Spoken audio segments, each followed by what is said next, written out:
Bom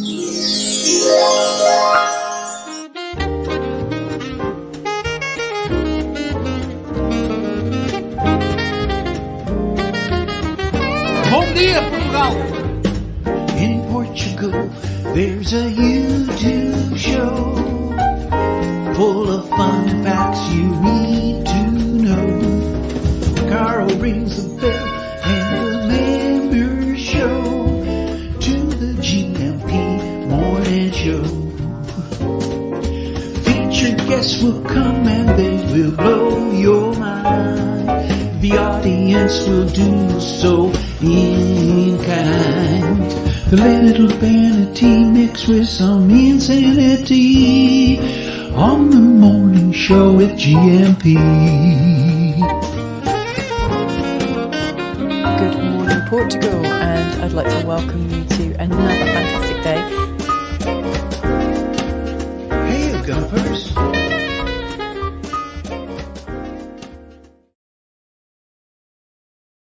Hola, bom dia, alegria. Munson here with the Good Morning Portugal show, live stream and podcast. Tudo bem? Como estás? How are you doing today? Do let me know. Please let me know in the chat and send me pictures and videos to 913-590-303 of your lovely life here in Portugal or anywhere in the world. We had some great footage coming in from Spain and from France, from João de Nort, who's on a European tour at the moment. Thank you very much.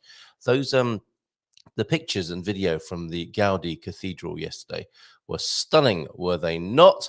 This morning, it's the Quinta crew. I think we've got 4 guests, if all goes according to plan this morning. I haven't seen Lee McGrady for a very long time. He's joining us at around 8:45 this morning, having a coffee and a smoke on the way to work and having a chat and answering any of your gardening questions. Potholes, they're quite a good receptacle for compost, aren't they? Compost and planting a few things, as some people seem to be doing around the world.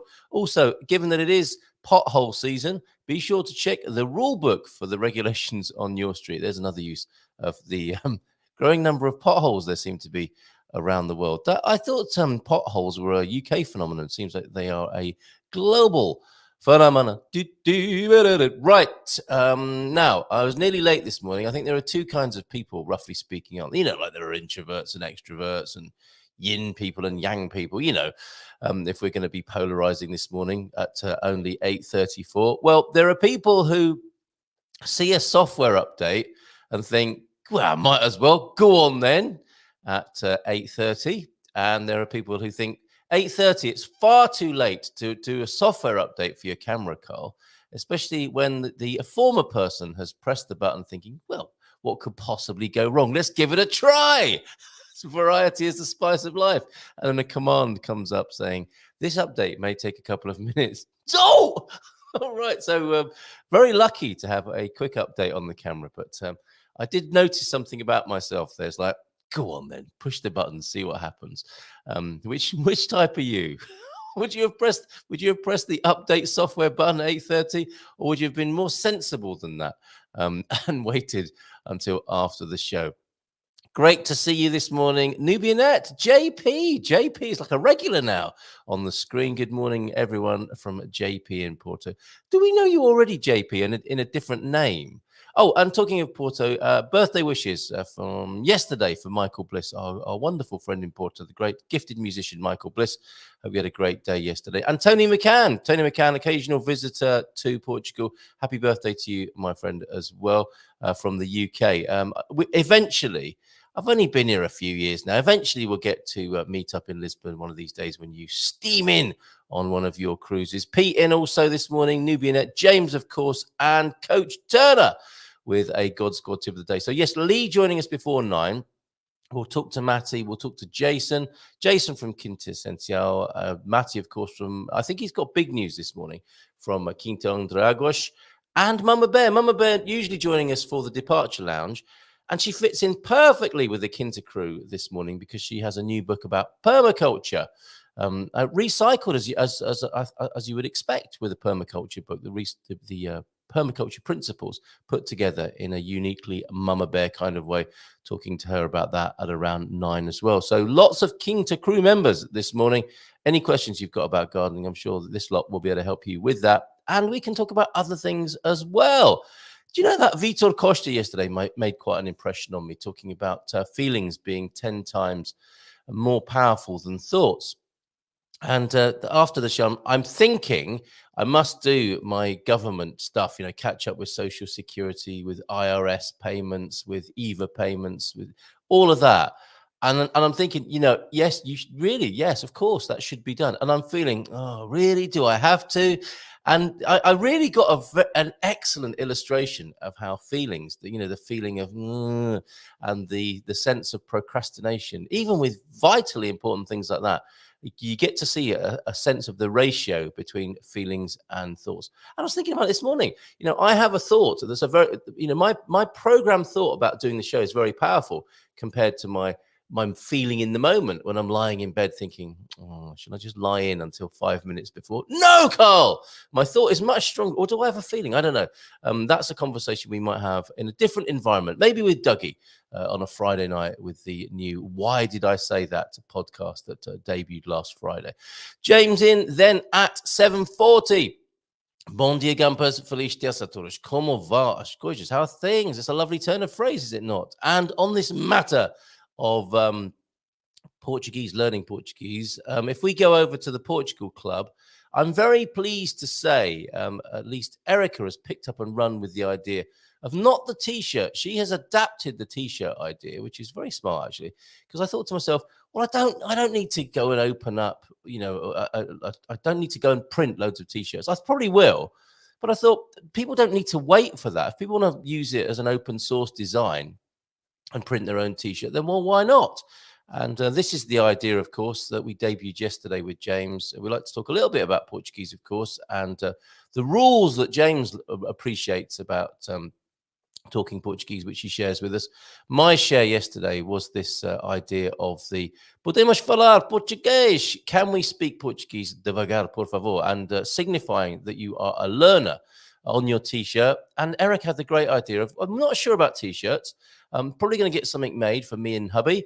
We'll get badges. How about that as a lapel badge? I think it needs to be quite a big one, doesn't it? It needs to be one of the large size lapel badges. And that is available on the Portugal Club site as I think it's a 500 by 500 downloadable file. Do what you want with it, folks. You could even put it on a piece of card or a business card, couldn't you? And present it when you go into an establishment to help with your Portuguese. Also over there at the Portugal Club, Erica very thoughtfully posted up the other day. Where are we? We've got temporary resident questions. Oh, the continuing talk of the Chega politician on the show. Oh, women in Portugal. This was the one. There are some truly amazing women in this country. Inês Cabanita Raimundo, still in her early 20s, slayed the 2024 Portugal Triathlon Women's Division. She was also central to one of the biggest coastal drug busts last year. What? And was featured in the Marinha Portuguesa Women's Day. That's the women's navy here, isn't it? In their celebration, and is currently working with NATO forces in the North Sea. What a woman! Inês Raimundo. Antonio F came in then with some news about the only female prime minister that Portugal had, and she was 6 months on the job in the turbulent times in brackets at the end of 1975. Sorry, beg your pardon, 1979. That would be Maria de Lourdes Pintasilgo. And more news or a Wikipedia link about her.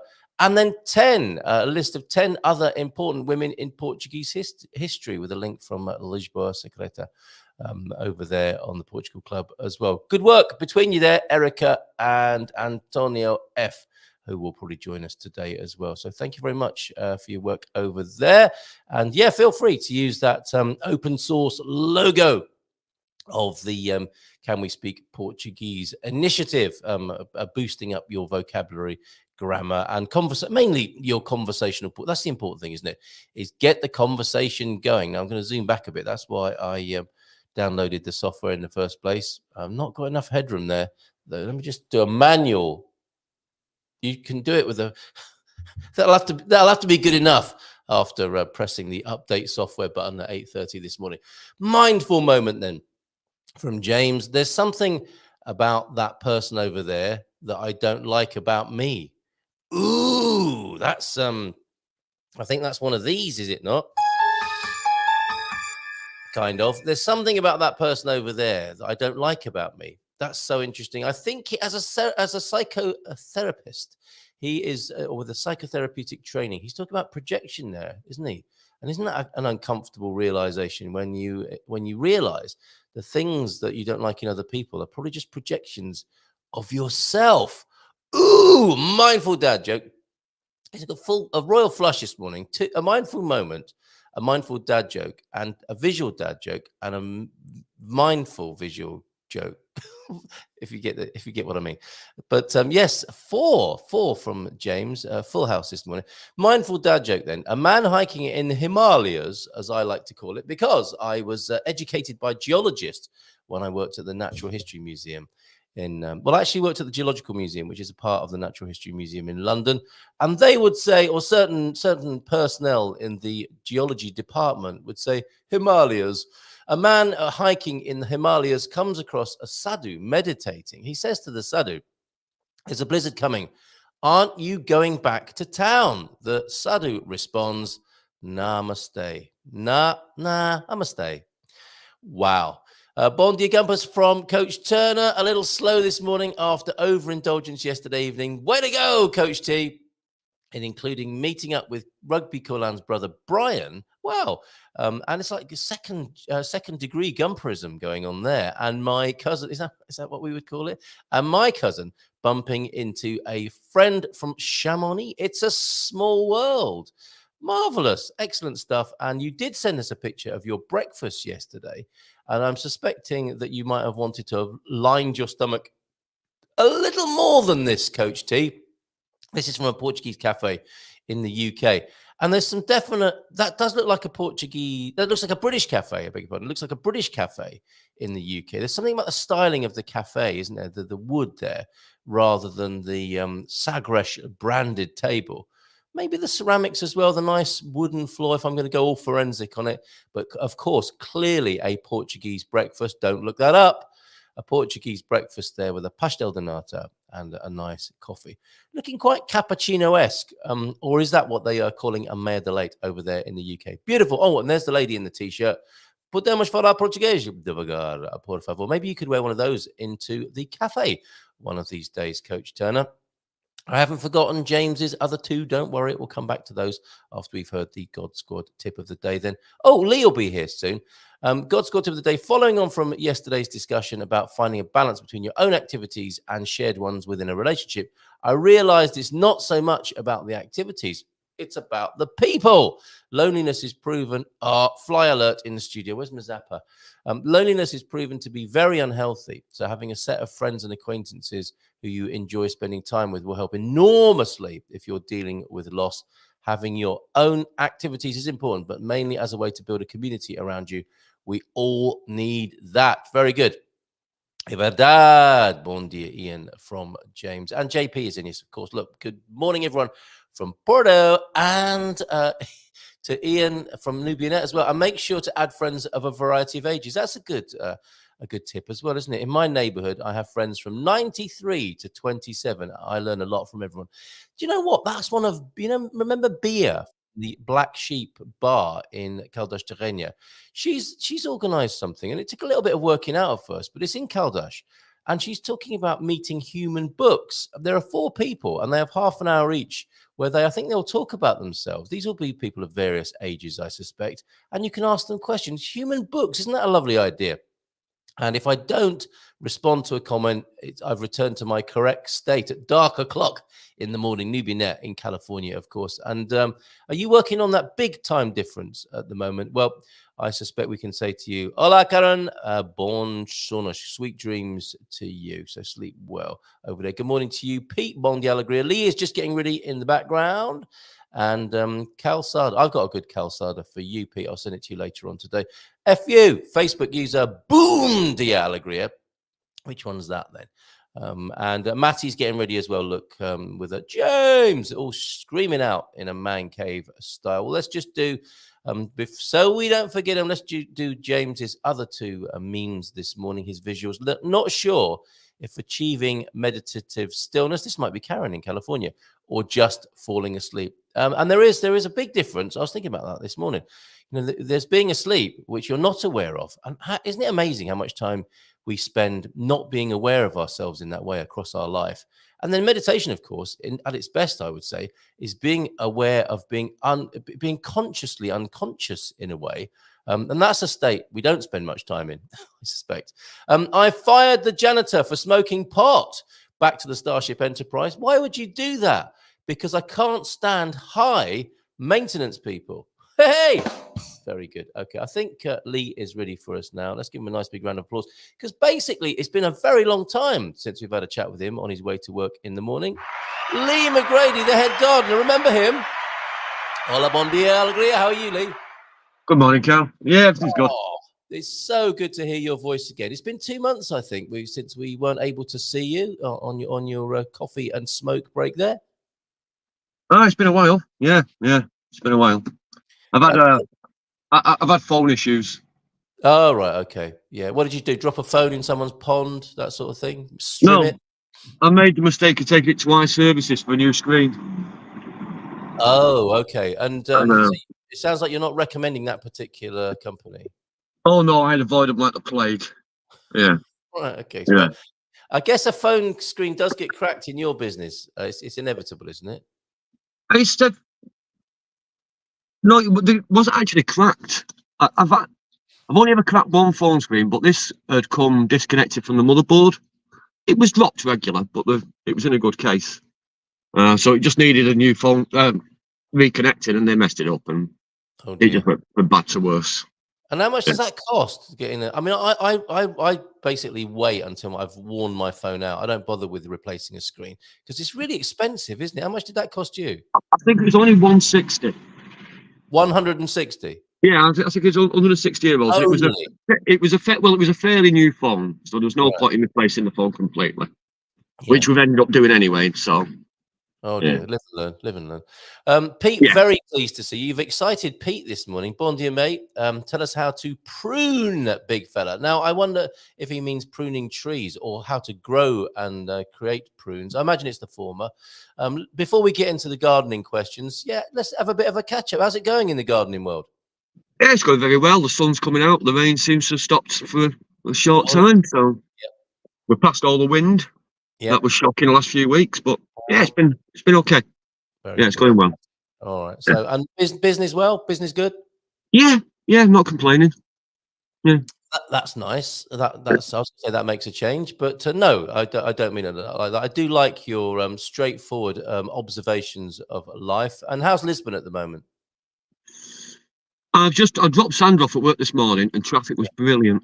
So if anyone's in Lisbon, enjoy the great traffic today. Added value. A Lisbon travel check there. All is well on the roads. He's like the guy in the helicopter, except he's in his white van. Well, we were out early, and the baby's at home. The baby's got a bit of a cough, so she's not going to nursery. So I drove into work this morning as a treat for her. Right. Okay. Right. Pruning then, if you don't mind. Can you tell us a little bit about, I think, how, when, what to do and what it is even? Why are we pruning trees? Why don't we just leave them alone? I've no idea what you're talking about. What tree? Why are you pruning it? Is it diseased? Is it in the way? Is it? I need more information than that. That was a rubbish question. So at the moment, the thing I'm pruning back most is the eugenias, because they're just starting to explode. So anyone that doesn't know, the eugenia hedge in Portugal is like the privet hedge in England. It's the actually, I'm sat next to one. Here we go. There you go. Yeah, say no more. Yeah, okay. That's not one of my hedges. That needs a trim. The garden I'm doing is just down the block there a bit. Okay. All right. So all the eugenias were planted recently to create edges are just starting to get to the point where you need to top them all. Yeah. So it's big pruning time for hedges, and that's hedge trimming though, isn't it? Where you're just shaving the top off. I mean, I think he's apparently he's talking about your upcoming courses as well. You said pruning. Yeah. It's a type of pruning. You're pruning a hedge. So All if right. we're going all technical with Pete, then yeah, that's what I'm feeling at the moment. If we're going technical, no, if we're going technical, he wants to learn how to prune his big fella. Now, I'm not sure I want to cover that. I would recommend Manscaped. They've got a great range of different razors and shavers for that. They do for your face as well. But the one they've got for your testicles has a light on it. I'm not sure who's looking down there, to be honest. I kind of just do it with my eyes closed and hope for the best. But yes, Manscaped, Peter. There you go. I'm full of useless information. You are amazing this morning. Travel tips, manscaping tips. Okay, and there you go. How to prune your big fella, Peter. Fruit trees, then. Seriously, I had a conversation with Pete a few weeks ago, maybe a week ago, 10 days ago, with the idea of doing. A customer recommended it, and I thought that might be a good idea. Pruning for fruit trees and grafting course. But I've had look online, and there's a million people doing it. I suspect half of them are better than me at it, so I think I'm just going to scrap the idea. Yeah, it was a good idea to think about for a day. It kept me busy for a day thinking about it. But there's a lot of people doing it, and I suspect they actually know more than I do. So I'll leave it to. It's another good illustration of the difference between thoughts and feelings. It was a good thought, but then the feelings came in, didn't they? I can't be bothered. Well, no, it's just that other people are doing it, and there's not that much money in it. Unless you're really doing it to a big audience, and I'm not that kind of person, so I'm not interested. I'm busy enough as it is. But I did going back to pruning. I did what we call a skeleton prune on some orange trees for a customer, and I did say to him, "Don't put it on social media, and if you do, don't tag me in it." Because although we've done exactly the right thing at exactly the right time of year, it's one of those things that you just get hatred for. You know, people just jump on and say, you've killed it, it'll never recover, and and I know, and he knows that it's going to be absolutely fine. And it needed doing, because it hadn't been done for 10 years and it was in the wrong place. I'd have cut the things down and got rid of them. Really? But they're only orange trees, and they've got millions of them in the area. So he stupidly that evening. That's the thing, isn't it, Lee? I mean, when you're a foreigner and you're dealing with orange trees for the first time in your life here, the last thing you would think of doing is cutting it down, right? Well, you can tell how bad my cut was. It's called a skeleton prune, so it's like it's right back. You know, it's a hard cut. Wow. Normally you would leave 30, 30, so 30% off the top, 30% off the bottom, 30% off the sides. That's the way to do it if you want ornamental trees. You know, if you want a nice fluffy tree. But we weren't looking for that. We were looking for the hard cut back, which we did, and that was 5 weeks ago. And on my last visit and last week, they sent me a picture. They're recovering great. They're already back in flower. Were you a little bit worried, or did you? No, I wasn't. I wasn't worried at all. I just know what the reaction is online when you post pictures of stuff like that. Yeah. So, and I know, and I know what all the idiots jump on. So I found a great video from an Australian guy that does it for a living, and it's a video of him doing an orange tree skeleton prune, and I just shared it to the group. Yeah. Not one comment. Mic drop moment from the great Lee McGrady. Yeah. Not one comment. So it proves the point. Which group are we talking about? Because we could all go over there later and say, leave Lee alone. He knows what he's talking about. Oh no, this is a few weeks ago, and I wasn't tagged in the picture. So okay, fair enough. It was a garden in Portugal. It's a Facebook group. It's a lot of new people join it. They come on, ask one question and disappear again. So it's one of those groups. It's quite fluid. Typical. Well, happy birthday to you, Michael. We'll come back to your excellent news in a little while. So Pete's continuing on the pruning theme. It is too late. It's not a question. It is too late to prune most of our stuff. My lime has gone bananas. Well, everyone's going to want to know how to do that. My lime turning into a banana tree after a super harsh prune last year. Now, you make a good comment there, Lee, about the difference between pruning for appearance and pruning for abundance, and these are different things, aren't they? I guess if you make it look good, that might not make it the most fruitful of trees. Well, we've got we've got fruit trees in Carl's garden. We've got orange trees and tangerines and lemons, and they look really nice, but they're big and bushy. So getting to the actual fruit's a nightmare, especially with the smaller tangerines, because they're right on the edge of a really thin branch. And the only real way to get them is to shake the tree till they all fall out, and then you're wasting half of them because they split on impact. Okay. So there's not a simple issue. Where the ones at Pete's and in all the other Quintas, they're cut back really heavy, so it's only it's the maximum height's 7-8 foot. You can do it off a set of step ladders. You can reach right into the middle. Yeah. So yeah, they've got the different qualities. I like the look of a heavy orange tree in flower like they are at the moment. Oh, they look really pretty. Yeah. And he's saying it's too late. I mean, that's the other factor, of course. There's appearance, there's fruitfulness, and that's probably not the right technical term, but there's also timing. Is it getting too late to prune some of these trees now? We are right on the outer limit now. Yeah, 99% of fruit trees are in heavy flower at the moment, and we're going to get the heat coming in fairly soon. So you really want to avoid it now. And is that a general rule? Because I've got a very I had quite a situation in the corner of my front garden where there was a one of those poisonous trees with little flowers that everyone tells you to wear gloves when you're pruning it. It had a geranium through it. It was really nice for a moment, but then it got really out of control, and there's some really thick woody limbs, at the bottom. So I was going to give it a really harsh prune. I think I might have missed my opportunity. Is it unkind to prune a tree when it's coming to flower then? No, you can prune certain trees all the way through the year, but for fruit trees, they've got a real window, and that's sort of the end of summer, the start of winter, and then the end of spring, the start of summer. So you've got a real window with them. Look at that. And to prove the point, well, how well do we... Good morning to you, Matty. How well has he pruned his tree there? That's looking beautiful. Can't hear him, though, unfortunately. He must be muted, I think. But we got a lovely visual of keep him muted. Keep him muted. Okay. Yeah. Sorry, Matty. Yeah. Morning, mate. Morning. I haven't pruned any tree yet. It looks magnificent. I mean, that's been left to nature, but that's not. That's looking how you like it, isn't it, Lee? Can you show us again, Matty? Let's see. Let's get in a bit closer as well, because that's a beautiful specimen, and it looks like you're going to have plenty of vitamin C this year. I'm on my phone. Can you put him on full screen? All right, and go a bit closer, Matty, if you will. Can we see the tree again? Look at that. Yeah, that's ridiculously large, but looks great. Yeah. No, it does. Ornamental. Matty himself. Right, okay.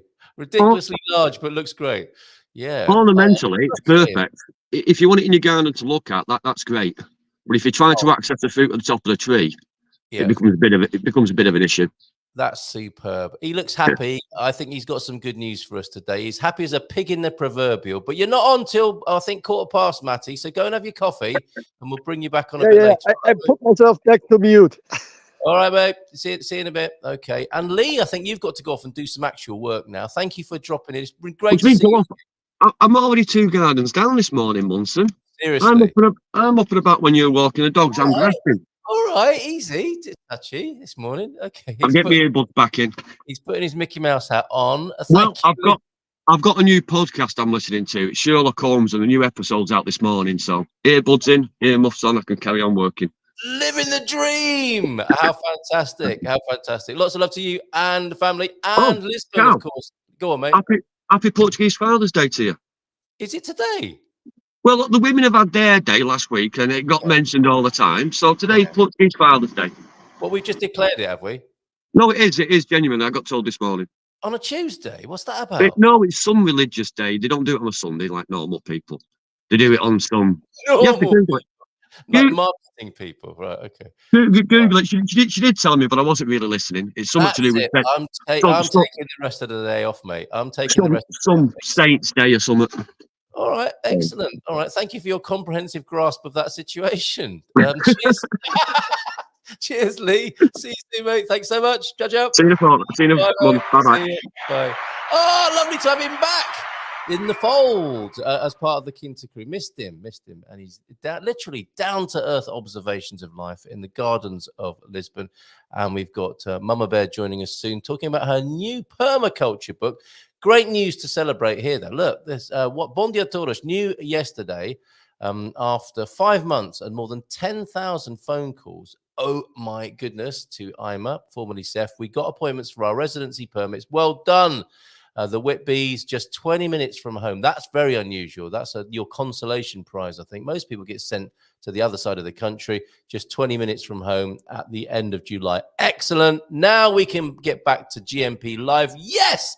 A nice gift on my birthday today. Happy birthday to you. Parabéns a você. And have a great day. And I don't think we're going to be making it to Korea, to answer your earlier question. It's crazy at the moment. We're growing like fruit trees here in San Martino de Porto. There's so much going on. As much as I'd love to pop up there and see you, I don't think we're going to be making it to that particular venue this weekend. But have a super time celebrating your birthday today and at the weekend. Fantastic. And news that Philomena, I think, is home. Feliz aniversario to Michael Whitby and Feliz Dia. There you go. Absolutely right. Feliz Dia do Pai is Father's Day para todos and the fathers of the Gumper fathers this morning. It's Father's Day. Just letting everybody know. Bon dia from Foggy Miranda de Corvo from Michael. So very quickly from Michael then, his greeting to the whole wide world. Bom dia, Portugal! That's not Michael. That is João de Norte who started it. Here's Michael. Bom dia, Portugal! It's going to be amazing. You know, when we've got 10 of those, it's going to be amazing. Let's see how well a Mama Bear can do that. Let's give her a nice big round of applause. And go!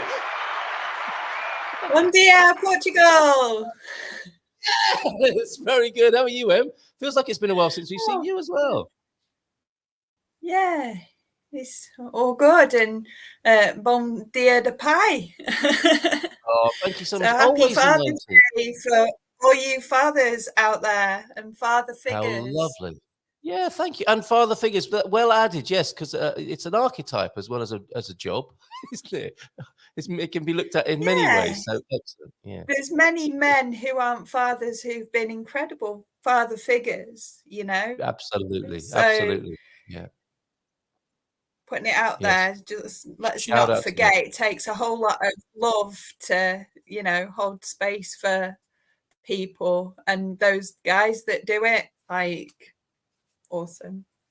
There you go. So in Spain, Italy, and Portugal, Father's Day is celebrated on March the 19th, which is the feast of St. Joseph, who is the patron saint of fathers. Thank you. Team effort there between Lee, Philomena, and Squire of the Shires this morning. Good to see you. Morning, Squire. So you're in with the Quinta crew. Normally, it's our departure lounge where we have a leisurely chat, sometimes have a guest, and we look at death and dying, don't we, here in Portugal? This morning, more about the growth and renewal and planting things and growing things and eating things with your new permaculture book. Tell us about that, Em.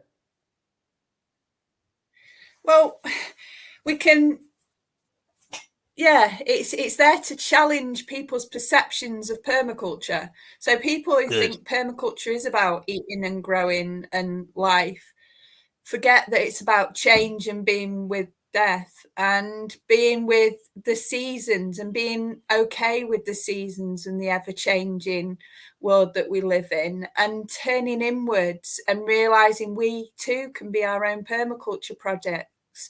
You know, permaculture isn't about land, it's about creating a permanent culture which we can live in, that's for the great, you know, for the highest good, for the greatness of all things, all life on the planet, and how, you know, how we can do that. It's not about let's just go and own some land somewhere and do something. It's, you know, you don't even need to own land to be a permaculturist. So if you want, it's my my book. That is your book. Em's book is now been, it's a different way of looking at books by calling them a different name there. Good morning. Sia de Quinta is here. That's not Siobhan. Are you back already, Siobhan? And great point. Now, I fell straight into the trap there, didn't I, of saying it's about growing. It's actually, from what you say, and I completely agree with you, from the little bit I know about permaculture, it's a way of being, isn't it? It's a way of seeing things and a way of being, which all great philosophies, I think, and, spiritual, all the great, I don't know, thoughts, the ways of seeing the world are here in what you're talking about this morning. It's not about just the simple matter of the manual growing of things. It's an entire view of life itself, I think. Oh, she seems to have frozen up on the screen there, but with a nice smile on her face. I think we can still hear you, Em, if we're not seeing anything moving here this morning. It's a day for popping up and down today, isn't it? Let's try you again. Oh, now we can't hear you, but we can see you moving. That's interesting. We'll try each of the combinations. Sound but no movement, movement but no sound. Here you go. You might be back again now. I think you might be. Am I back? Let's see if we can hear you. Yay! Very good. Excellent. Can you hear me? Okay. Yeah, we can. So, Great yes, point, says Siobhan. Yes. Sustainable living, yes, absolutely.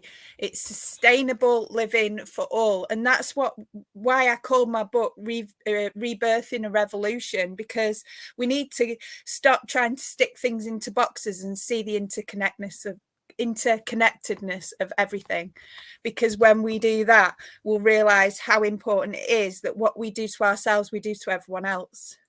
So by turning inward, starting with us, taking responsibility for self, we can change our world and change our life.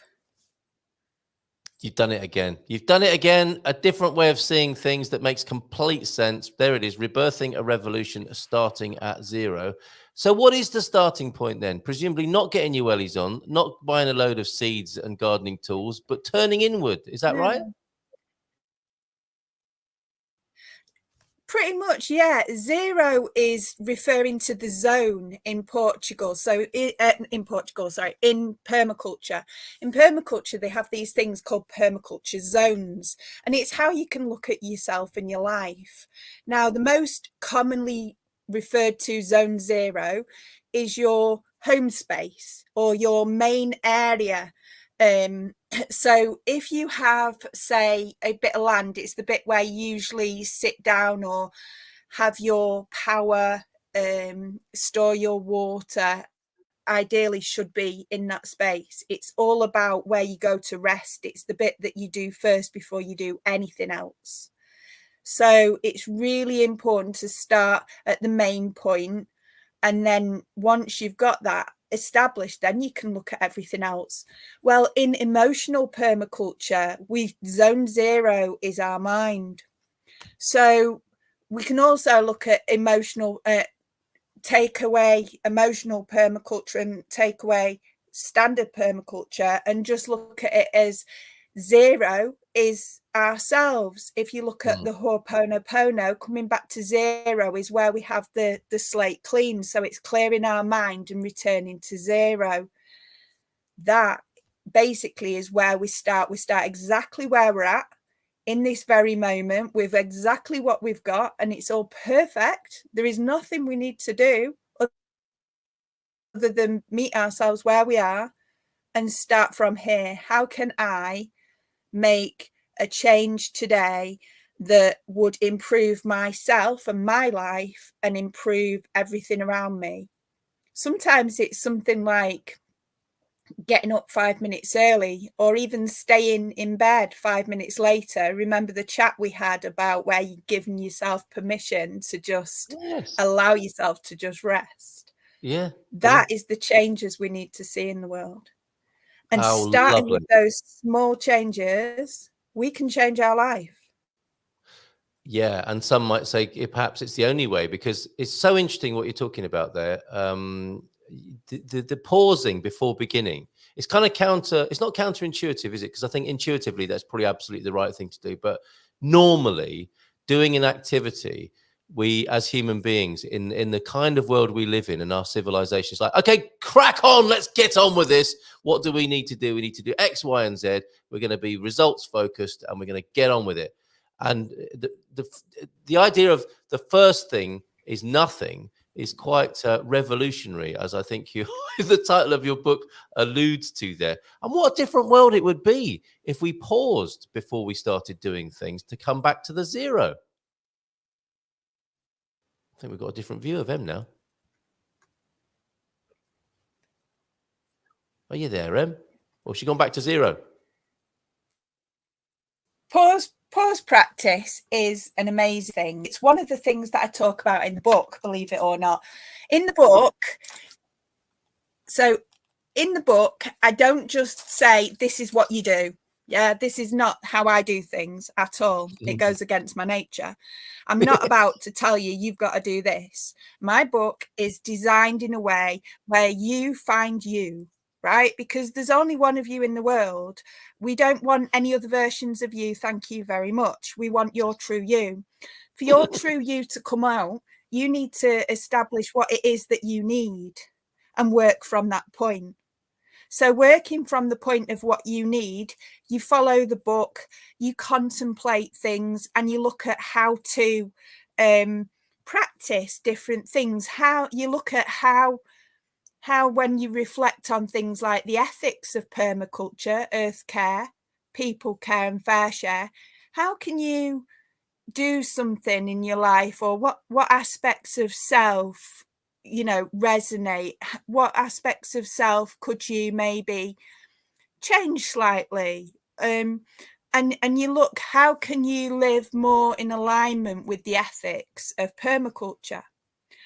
So when we live according to the earth, think about it. If we get a wash and we use chemicals, we're putting it onto our body, it's going into our body and then into the earth, right? So not only are we doing our body a disservice, we're doing the earth a disservice. Now, when we put natural organic produce on our bodies and it goes out to the earth, it doesn't have the same effect. It's for the highest good. So just changing what we use on our bodies or drink or eat is an act of permaculture.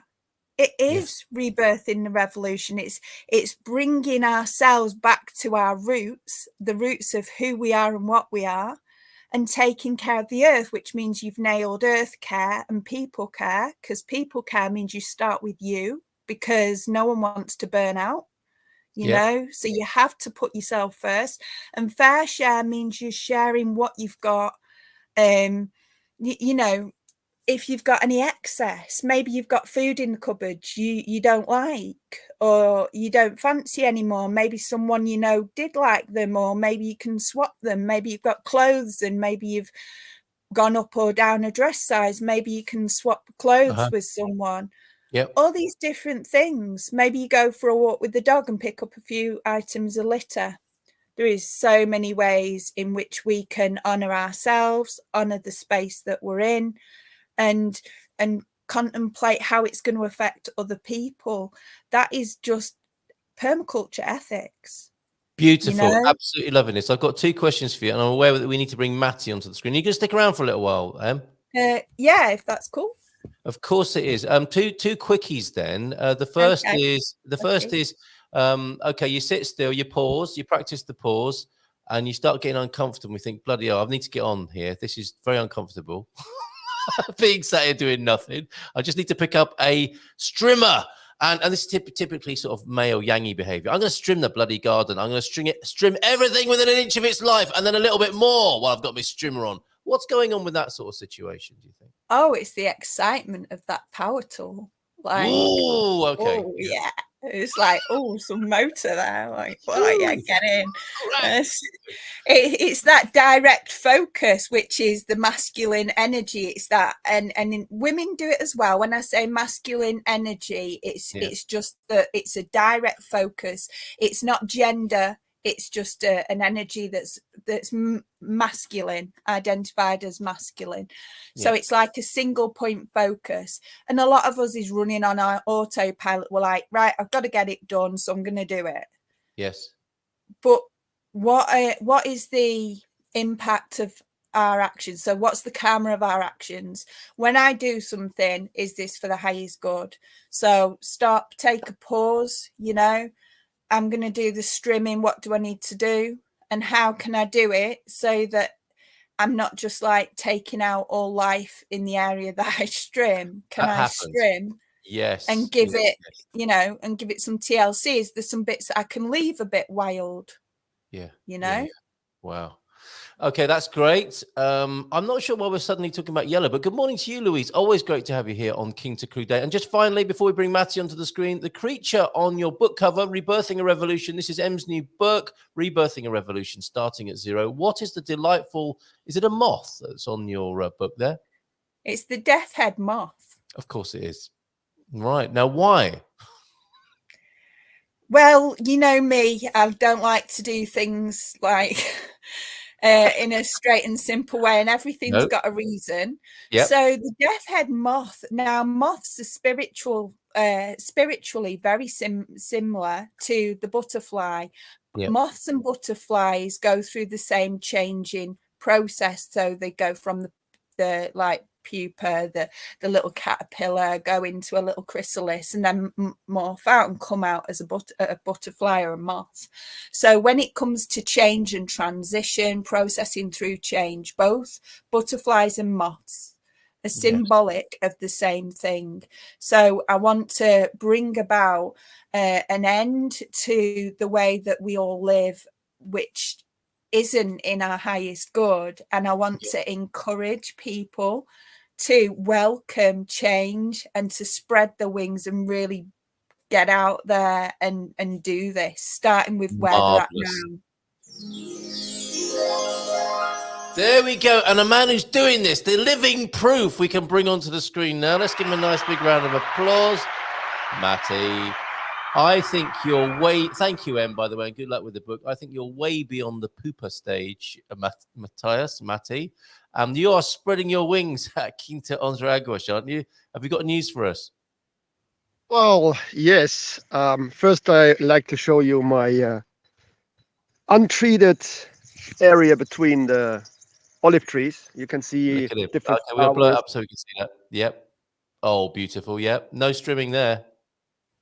Not yet. I want to leave the flowers for the butterflies and bees and other flying insects. Lovely, man. Another thing I did in preparation for my veg patch, putting down these black plastic foil. Oh, nice. Okay, we're just going to go full screen again. So that's, show us again, mate. That's your veg patch in preparation, is it, at the moment? Yeah. Wow. It is. It's 10 meters by 5 meters. Yeah. That should be enough to grow 1 or 2 salads. Impressive. Yeah. Yeah. In other news, have you moved in, Matty? This is the big question, because we've seen you over these last few months. We've been with you. It feels like on the ups and downs of creating a Quinta-based lifestyle. Are we there yet? I would say 99%. Actually, by the end of today, I expect to have running water in the mobile home. Yeah. You see the IBC up there? Yes. And on the left side there is a home waterworks. Yeah, I see your IBC. Yeah. Let me go up there then. Oh, he's going up. He's going up to the IBC. That's why he was putting his trainers on, because he's got running water later on today. These are permaculture dad jokes now. You're welcome. So here's the IBC. This is the home waterworks, basically a pump with a 20-liter pressure vessel. Yeah. And so the water in the IBC comes from my well, and I pump it with a petrol pump and using these green hose into the IBC. Then the home waterworks pumps it or sucks it out of the IBC and put pressure on my water pipes, which are these black pipes. Okay, beautiful. And so it's only temporary for now. because I'm still waiting. I'm still waiting to get my borehole done, and then I will put it in a more permanent location and hide Simba. Hey, Naughty and Simba. Here we have my UV water filter. Oh, very good. Very thoughtful. Yeah. And from there, it goes into the mobile home. Amazing, mate. That's some progress right there, isn't it? Sorry? That's some progress right there. I mean, you've done an amazing job. Yeah, it's going to be the first time tonight that I can shower in my mobile home, and even with warm water. Oh wow! And is that warmth? Is that warmth from the sun today, or warmth from your solar, your heating system? No, I have some water heater inside the mobile home. It came with it, and that's using, I think, electricity and gas. So mainly gas. But yeah. Oh, I see. That's why you need the pressure, isn't it? Because you've got a flow switch on the instant water heater, and so the head of water pressure drives the flow switch, sparks up the gas, and heats the water for you. Wow! All your friends are going to want to hug you again. This is amazing, Matty. First shower for 12 months or something. Incredible, mate. First shower in my mobile home. Let's put it like that. Brilliant. Well, I'm so pleased for you. This is absolutely wonderful, the progress you're making. Anything else to tell us? Your orange trees are looking amazing. And obviously the weather's helping, isn't it? It's a beautiful day there at Quinta Entre Águas. Yeah, I think we have, yesterday was already a great day. Yeah. And I think we're going to have a couple more of these awful blue sky, short pants weather. Yes, someone's got to do it. Right. It's probably going to be a week or so before a little more rain comes.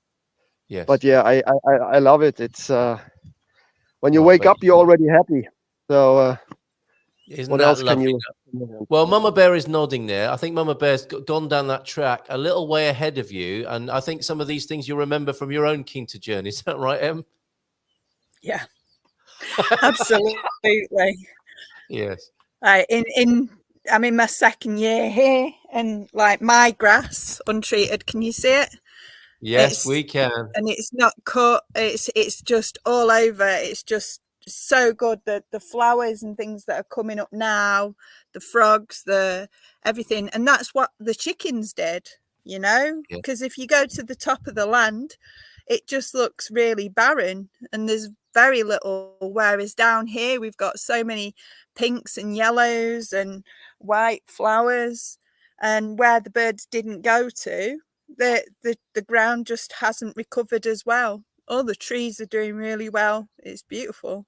How lovely. You know? And what's your next milestone, Em? Because Quinta life, I think it doesn't stop, does it? It goes around in the cycles of nature. No, so it goes up with it's the like next bits. Yeah, it's what you need at the time, you know. When it was winter, I ripped out the oven and put in a new salamander because it was freezing, and now I've got a decent eco fire wood burner. It's brilliant. And that heats the water better than the oven did, which is even better. It's always learning, and that's what permaculture is about. It's about looking and trying something and thinking, well, how can I do it better? Okay, I'm going to do that. So although I started with some solar power, and I've got around 1,000 watts of solar power an hour, you know, I'm going to try and get another 2 panels next, and eventually aiming for a 3K system, so I can have like a washing machine, because it's when you work out how much money you spend at Intermarché getting your laundry done, you could pay for a washer 3 or 4 times over by the time you've finished. Well, that's true. You know, and my arms and hands are not capable of hand washing all what I have, you know. So it's important to, you know, adjust, adapt, and adapt, improvise, and overcome as we go. Yeah, you know, it's all a whole lot of learning and growing. That reminds me, somebody I know does have a solar panel that or two that they part invested. It's quite an occult science, isn't it? Solar panels. And I think they've decided not to. So I'll have to put you in touch with them in that case. Go on, Matty. There's Matty's panels. Let's zoom in on Matty. Okay, how's it going with your solar, Matty? It's fine. It's well, just a couple days of sun, and my batteries are fully charged. My car is charged, and I'm actually charging my bike now.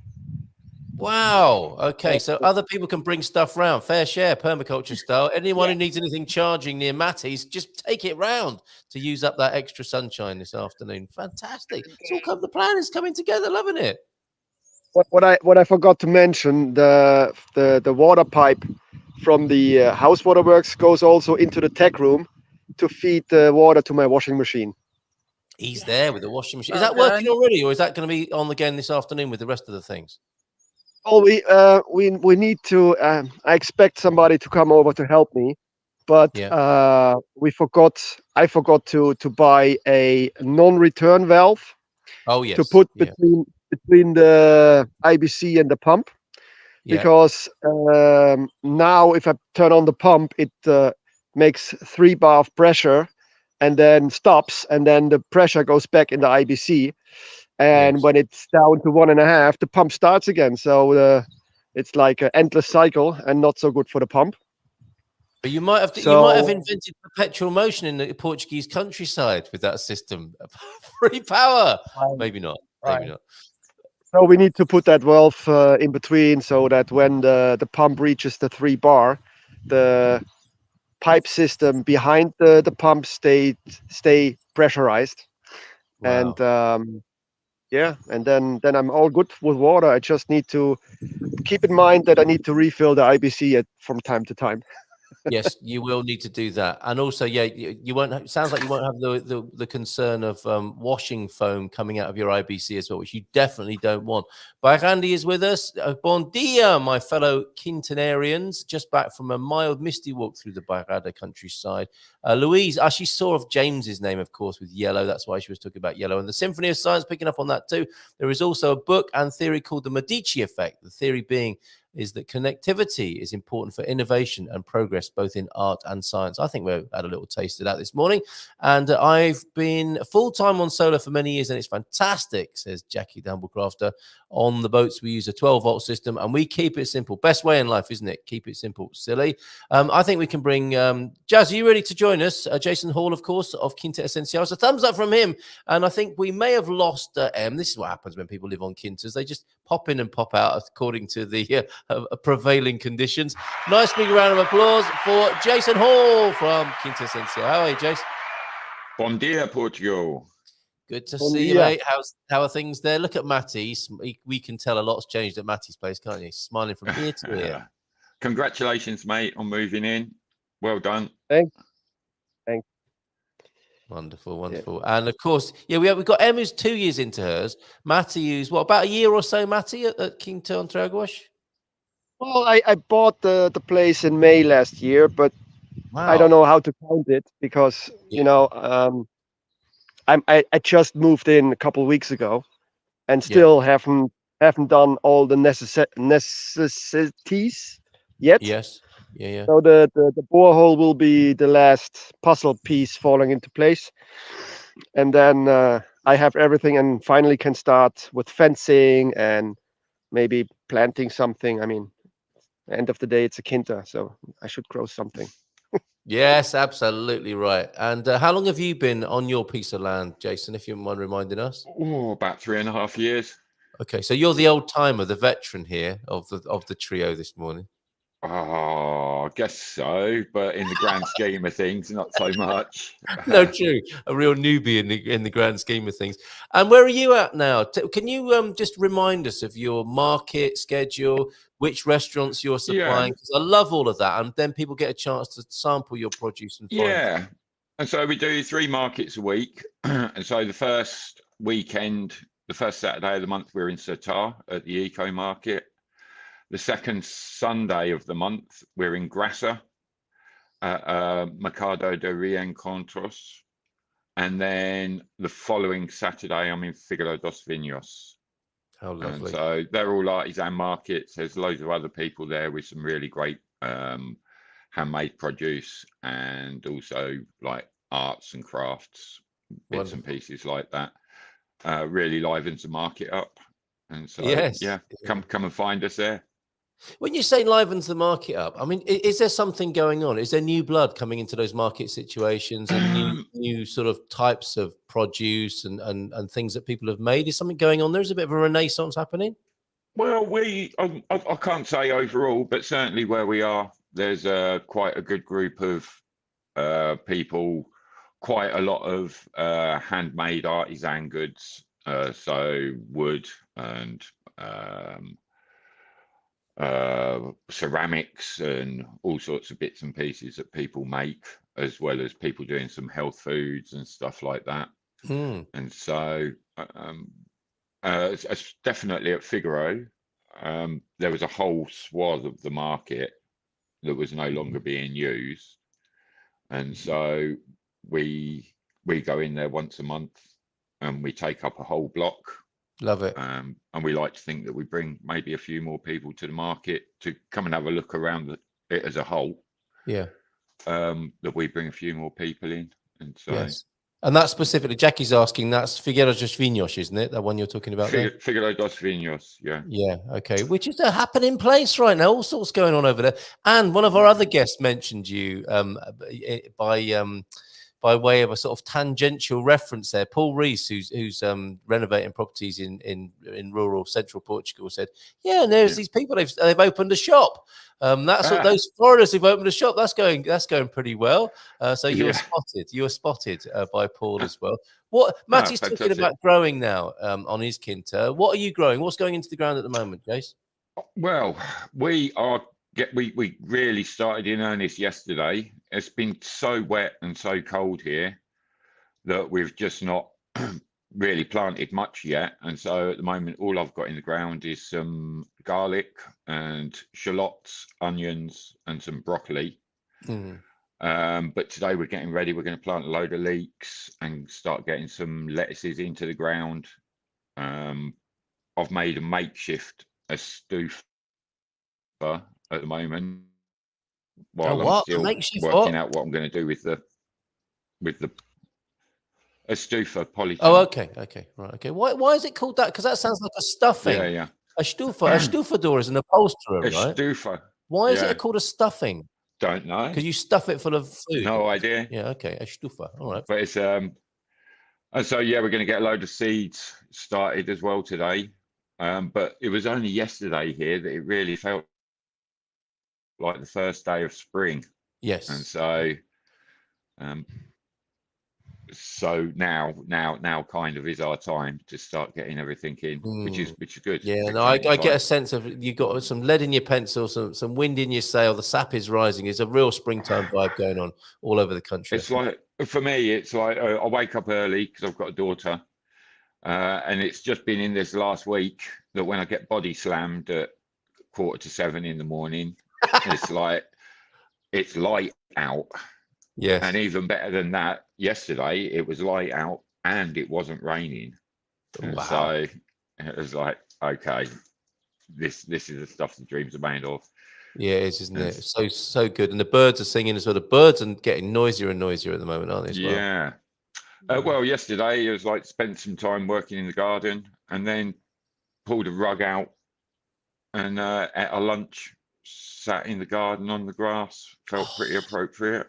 Wonderful. Maybe do that. It's Father's Day today, so you can be guest of honor on the rug in your own garden today. Father's Day here in Portugal. Yeah. So that Big up all the fathers.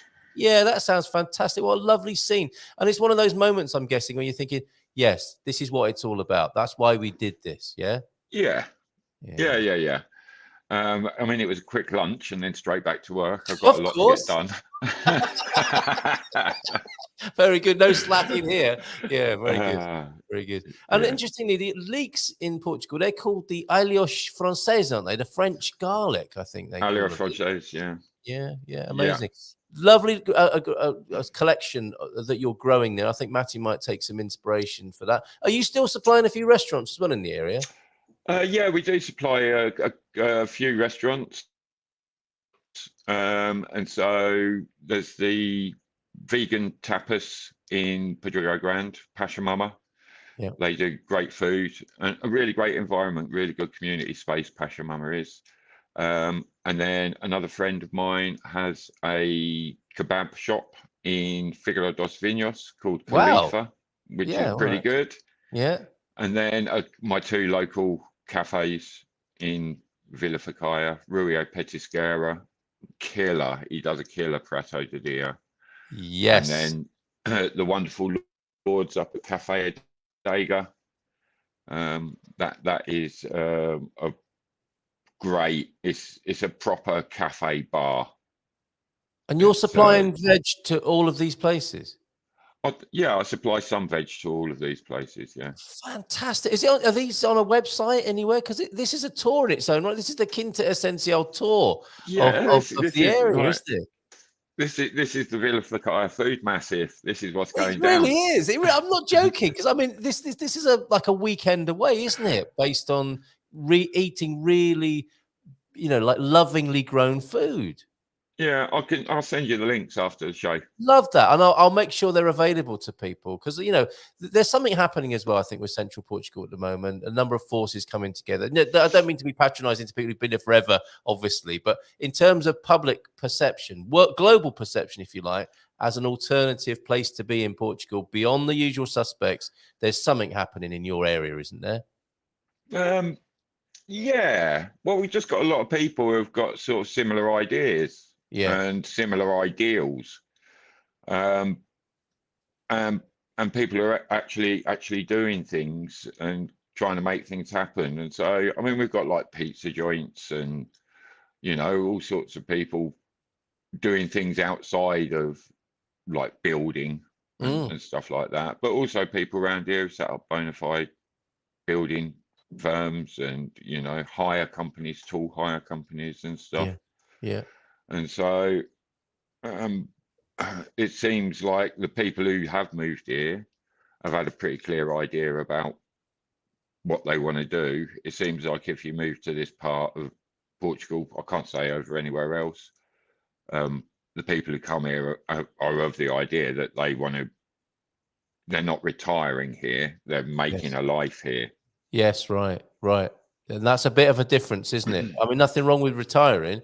Absolutely if that's not. where you are in your life, but there are people who are coming to work and make something happen in the community, and it sounds like that's really starting to fire, which I absolutely love the sound of that.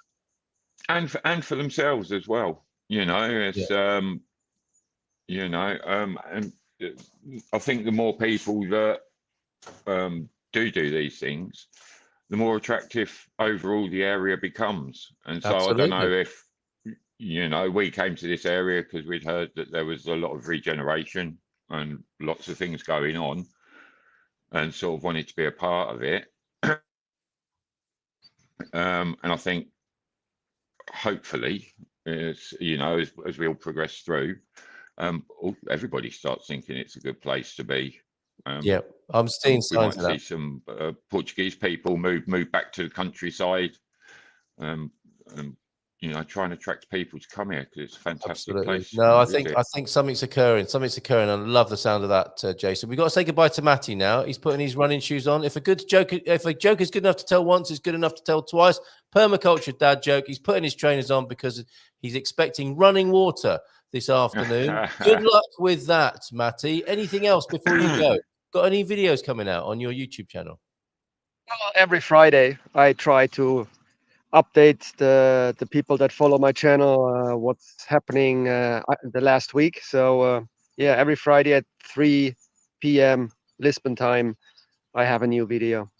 Sometimes it's longer, sometimes it's shorter. It's just what I do.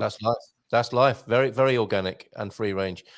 So Matty, great to see you there. Lovely to see the blue skies. Lovely to see a big smile on your face and hear of all the wonderful progress you're making. Looking forward to speaking to you again in a month's time. Take care, mate. Take care and have a great day. Have fun. Great day. Yeah, mate. There he goes. That's Matty there then. Also in central Portugal. How far is he from you, Jason? I'm going to say probably about an hour.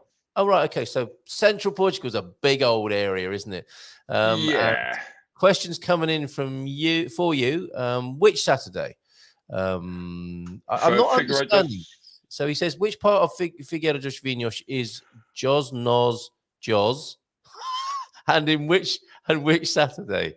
Can you decode So that? it's always the third Saturday of the month. Yeah. And it's at the Mercado.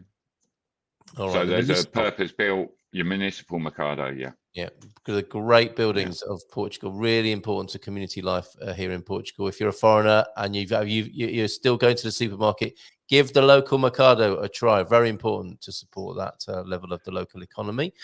Bon dia from Atlanta, waiting to go to Newark to catch my flight to Lisbon. Coming home. Well done, Aviva, and a happy Father's Day from Aviva as well. According to my calendar, today is the first day of spring. How about that? It is the happy vernal equinox. Yeah, big thumbs up. We are now on the yes, absolutely. We are now on the growing side of daily sunlight now here in the northern hemisphere. That's really tickling my chakras just reading that out. I'm loving that. I can't reach you on WhatsApp. What this is a bit of housekeeping here. Is there another way to reach you? That's James wanting to be in touch with Aviva. Good morning to you, Jace from Lee, who was on earlier on this morning. And hi, James. I'll send you a message, see if it works. Excellent. Well done. See you next month, then, says Michael. Sorry for the typing. I just found my glasses. Very good. So, yeah, you've got a new customer, I think, there with the Whitbees. Fantastic. Are we going outside at all, Jazz, or are we staying in chatting to you this morning? We could go outside. Love a tour. Love a tour. Don't know what you're going to be able to see. Like I said, we're just getting everything ready at the moment. So I planted a few trees. Okay, I'm going to go full screen with you. Going full screen for your tour here. I'm starting to get the hang of it now. I only plant a few at a time now. So this is a. Oh, can you see it there? Yeah, that's a loquat. Oh yes, Nespera. Is that called locally? Nespera, yeah. Yeah. And then this is a Diospero. Hang on, let me get the sun behind you that way. That's persimmon, isn't it? Is that persimmon? Persimmon. Yeah. I've grown to really love them.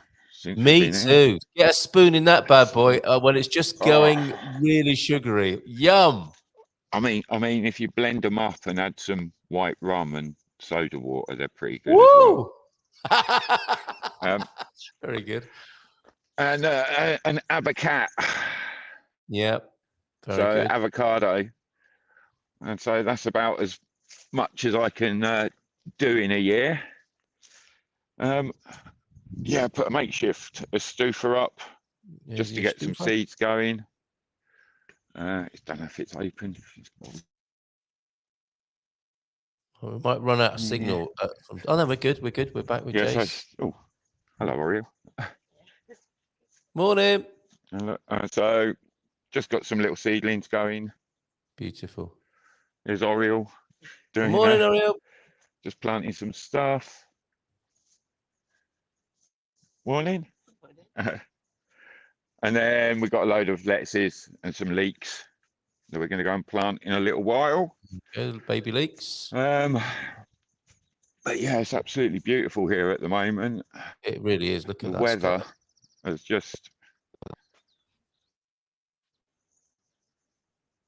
And so, really, we've just been getting all of our veg beds ready to take some stuff.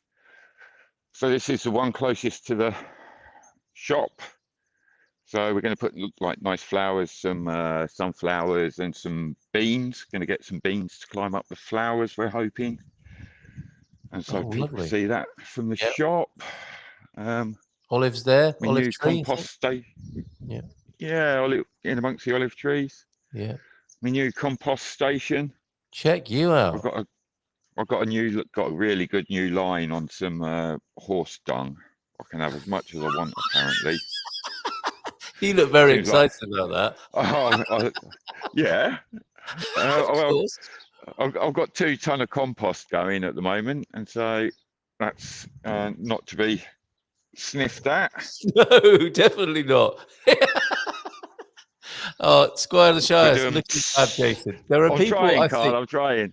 yeah, I know. There are people all over the world who are seeing this at the moment and will see it on the replay, looking at this lifestyle and absolutely loving it. That blue sky, the birds singing, the food growing, it just sounds absolutely wonderful, Jason. Always great to check in with you. Anything else you want to tell us? We're going to have a little bit of a news review in the last quarter of an hour or so, but I don't want to cut you off unnecessarily. Anything else happening No for worries. you? Anything else you want to tell us about? No, we're pretty good. It's like Matty says, the solar's pumping now. After we finished planting everything up, I've just got my pump and everything. Yeah. For all my irrigation systems in here. This is going to be my new pump house. And so, I see. You're as we plant, repurposing the horse box, are you, as a sort of control center? Right. Okay. Very good. Yeah. And so I keep everything in there and be able to all the electronics dry and stuff. And then wonderful. Hopefully, there's my little bank of IBCs down there. Yeah, yeah. And that's hopefully the next mission, the next thing that's going in. Wow. Always something to do, as we've discovered there with Matty this morning. There's always something to do, isn't there, at the Quinta? And you have been prolific in your workload, I think, not only having a Quinta life, but actually creating a shop as well. We went through that with you, didn't we? The sort of diary of the development of the shop, which was an amazing process, and like all respect to you for getting through that process. And now, I mean, it's just part of your daily life, isn't it, having the shop open there? Yeah, I mean, we're only open 3 days a week, and so because part of the shop is we're going to sell our produce, and so we've got to try and spread that time a little bit. But yeah, it's it's part of our routine now. Wonderful. That and school. Yeah, absolutely. Yeah, wonderful. and Okay. so Brilliant to check in with you. Thank you so much. Just like with Matty, Thanks, we're looking forward, and Lee, of course, he's back. Looking forward to seeing you again in a month's time. Using horse manure in your compost is a history lesson. You get to see apparently what the horses ate 2 years ago. You got that to look forward to there. How exciting is that? Yeah, well, I mean, we're hot composting, and so that any seeds or anything in there, it will render them unviable. Right. Any old polos, carrots, and apples will be destroyed in the process. Pretty much, yeah. As long as it's not plastic. Well, let's hope not. Caroline and Rob look after their horses really very well. All right. So I'm pretty sure that there's nothing untoward in there. Superb. Okay, Jace, on that note, have a great month and we'll see you soon. And please do send me that list of where you are and who you supply. And I think that's a lovely little weekend away, basically, sampling some of your food actually cooked in some of those restaurants. So take it, mate, and have fun. And some nice Airbnbs as well. And tell us about. Give me as much information as you can, and I'll write up a little thing about it, and we'll stick it on our website. Maybe we can stick it in the Portugal Resident as well. All right, take care, mate. Bye for now. Ciao, ciao. Have fun. Ciao. Right, Happy Father's Day. Ciao, ciao. There he goes. Ciao. All right, bye for now. How lovely. Little reminder there then, the permaculture book that Em has published, Rebirthing a Revolution. A lot of what's been talked about today will be included in Rebirthing a Revolution. But I guess it's more the how to be rather than what to do when it comes to permaculture. And I will put the link to that onto the screen for you as well, in case you want to buy and download that and support a permaculture author there. So that's going onto the screen. We've got it. There's a few links to that throughout this morning's show in the chat there.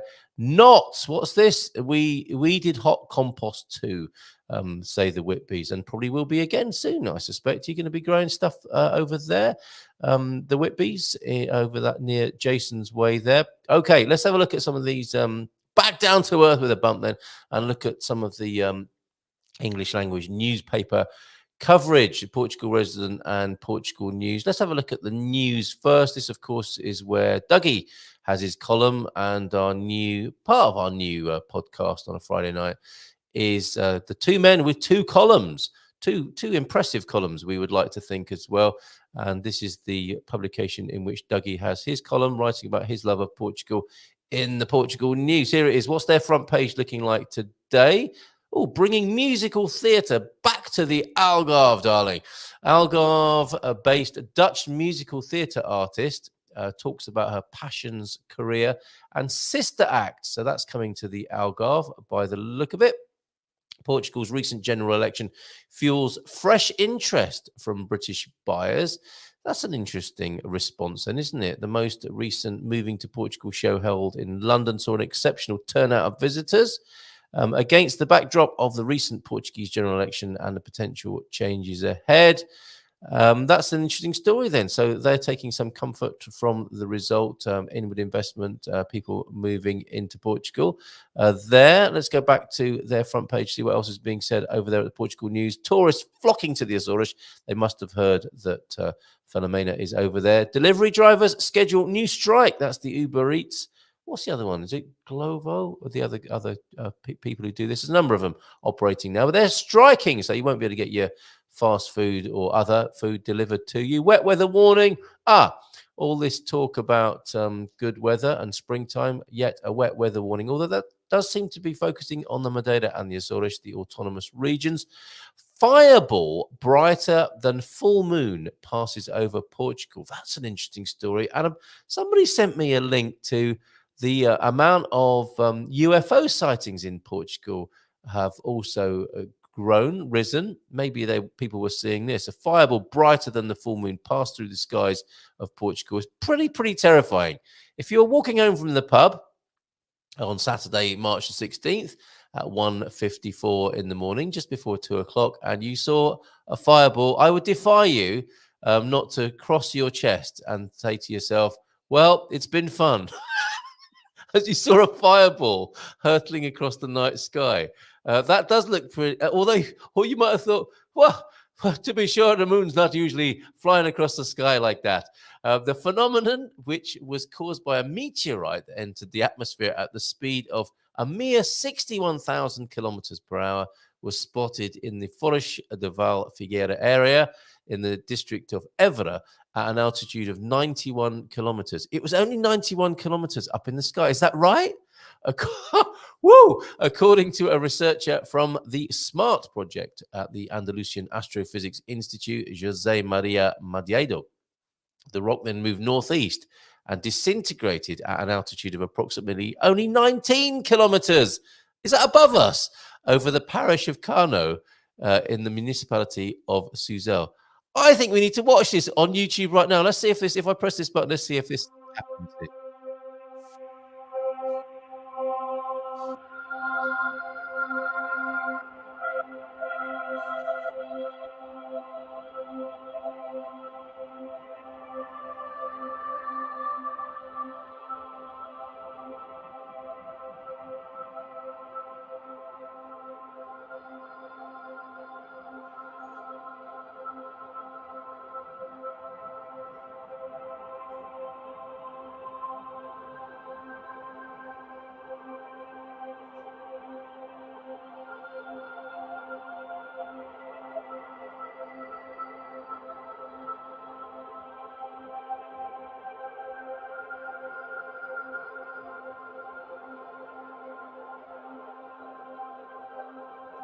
Loving this.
That's brilliant. Thank you so much to Smart. I guess that's who we should thank for that. The meteorite fall over Portugal there, March the 16th, from the southwestern Europe.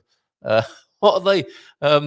Viewers of meteorites, meteorite fans. Along the meteorite's trajectory, there were several explosions that were due to abrupt ruptures in the rock. You know the feeling, which in turn created sudden increases in luminosity. However, it's like we're drinking real ale, isn't it? However, a preliminary analysis showed that the meteorite was not completely destroyed, with part of it falling to the ground. No comments there on the Portugal news. I mean, to me, that's an incredible news item there. Absolutely love that. Thank you very much, Portugal News, for reporting on that. A few minutes left of the show. Let's have a look then at the Portugal resident front page as well. See if they covered that over at the Resi. And let's just bring that onto the screen for you now. See what they're saying on their front page. Here it is now. Okay. What is this? Pomerau water collection project to supply Algarve under public consultation. Oh, that's an exciting story there. PJ Police take part in groundbreaking operation to find and rescue children from sexual exploitation. Keep up that good work, PJ Police. And then going back to what's going on in the skies amid mortgage rates falling in Portugal for the first time in 2 years. And 4 of the 33 new important marine mammal areas on Portuguese territory report there. Oh, and sweets, cakes, and Easter fun in Alcotim. UFO sightings over Portugal on the increase. Let's have a look at this as we conclude today. Then some of those must have been the meteorite that we just shared with you. This, I think, is very exciting. 33 evaluated by experts, 10 observed so far this year. Incidents of UFO sightings have increased in Portugal in recent years. The district of Setúbal, S-Town, topping the list of most occurrences. Say reports today, Portugal has been the scene of a growing number of sightings of unidentified flying objects, UFOs, arousing both curiosity and in-depth investigations. Hold on a minute, I've got the right music. The Aerospace Phenomena Research Center, CIFA, reported a total of 33 occurrences last year, marking an increase compared to previous years, where 31, around the same sort of number though, 31 in 22, 19 in 21. They are on the increase, folks. One of the most emblematic cases occurred on July the 10th, 2023, in Viana do Alentejo, when a motorist was surprised by a red reflection on the horizon, which persisted even after the vehicle had stopped. This incident, like the others, has been meticulously analysed by CIFA, but is still without a definitive explanation. Yes, long live the mystery, and has been categorised as a probable unknown aerospace phenomenon. CIFA President Vitor Moreira has mentioned the possibility that some of these sightings could be attributed to Portuguese Air Force drones. Although absolute certainty is still out of reach, investigation remains open, reflecting the complexity and challenge posed by the unidentified nature of these phenomena, explains Correio de Manhã. Should I go every time I say phenomena for the rest of my life? Why not? In addition to the growing number of sightings, CIFA has also expressed interest in investigating second-degree encounters. So not of the third kind, but the second kind, such as the incident of burnt vegetation in Pedrogo Grande. We could have asked Jason about that, which no one has been able to explain thus far, like crop circles. No, I've never heard a good explanation of crop circles. I've been in a crop circle, and there's no way men with planks and ropes could have made it. Okay, the district of Setúbal, with a total of 7 cases last year. Stubs is a hotspot, leads to the number of sightings in Portugal, indicating possible geographical patterns and or specific conditions that favour such occurrences. Most sightings have been attributed to drones, balloons and satellites, however, with one notable incident involving the sighting of a French M51.3 missile, in November. Could we have our missile back, please? I wonder, why was that flying over the Portuguese skies? French military. I wonder. Well, there you go. I think we can leave it there today. I thank you very much for your attention and joining us with the Quinta crew this morning. Great show. And tomorrow, I don't even know what's happening tomorrow, but it's kind of like ask anything and say anything about Portugal Wednesday. So perhaps see you then. Have a great day.